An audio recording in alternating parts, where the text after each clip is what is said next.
Assalamualaikum warahmatullahi wabarakatuh. Nama saya Khairul Rizal. Saya Sinta Fitrotuniahaya dengan nomor NIM 101. Saya Muhammad Razi dari Jurnalistik 4C dengan nomor NIM 11905 11000095. Di sini saya akan menjelaskan tentang pentingnya mempelajari etika dan filsafat komunikasi. Pentingnya mempelajari etika dan filsafat komunikasi ialah kita akan memberitahu kebenaran melalui berkomunikasi dan berfilsafat yang baik. Juga salah satunya adalah berkomunikasi yang baik pula. Namun para ahli sepakat bahwa landasan komunikasi yang pertama adalah filsafat. Yang kedua itu apa itu etika, apa itu filsafat, dan apa itu filsafat komunikasi. Etika adalah sesuatu di mana dan bagaimana cabang utama filsafat yang mempelajari nilai atau kualitas yang menjadi studi mengenai standar dan penilaian moral.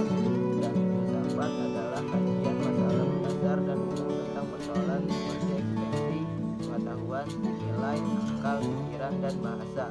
Dan jadi filsafat komunikasi adalah disiplin ilmu yang menelaah pemahaman secara fundamental, metodologis, sistematis, dan holistis mengenai teori dari proses komunikasi yang meliputi berbagai dimensi berdasarkan bidang, sifat, tatanan, tujuan, fungsi, teknik, dan metode komunikasi. Dan hal yang saya sudah pelajari di mata kuliah ini adalah terkait dengan asumsi, urgensi, etika, dan filsafat komunikasi, isu-isu filsafat, proses berpikir, akal, rasionalitas masyarakat komunikasi, dan teori-teori pengalaman interpretasi sekaligus mempelajari teori-teori kritis yang berkembang dan mempengaruhi ilmu komunikasi dan merupakan landasan filsafat komunikasi. Akan menjawab pertanyaan nomor 4, 5, dan 6.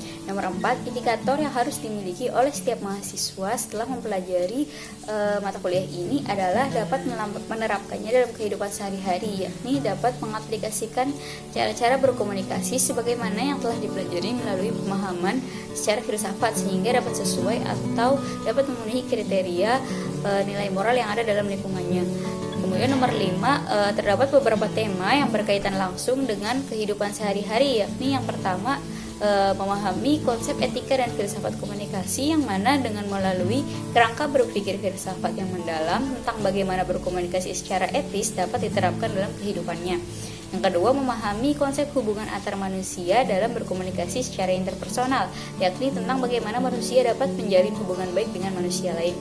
Yang ketiga, memahami makna kebebasan sebagai hak manusia dan menanggung-jawabi segala konsekuensi atas kebebasannya tersebut. Dan yang terakhir adalah memahami penerapan teori komunikasi dalam perspektif strukturalisme di kehidupan sosial atau masyarakatnya. Untuk nomor 6, terdapat beberapa paradigma yang sebagai rujukan teori dalam pembuatan karya ilmiah atau skripsi, yang diantaranya adalah paradigma positivisme yang melahirkan bentuk penelitian kuantitatif. Kedua, paradigma konstruktivisme yang memandang realita atau kebenaran bersifat relatif sehingga penelitiannya menggunakan bentuk penelitian kualitatif. Ketiga, paradigma interpretatif yang memandang realitas sebagai sesuatu yang jamak atau holistik sehingga menggunakan penelitian kualitatif. Keempat, paradigma kritis yang juga menggunakan penelitian kualitatif. Kita mendefinisikan tentang kebebasan dalam komunikasi.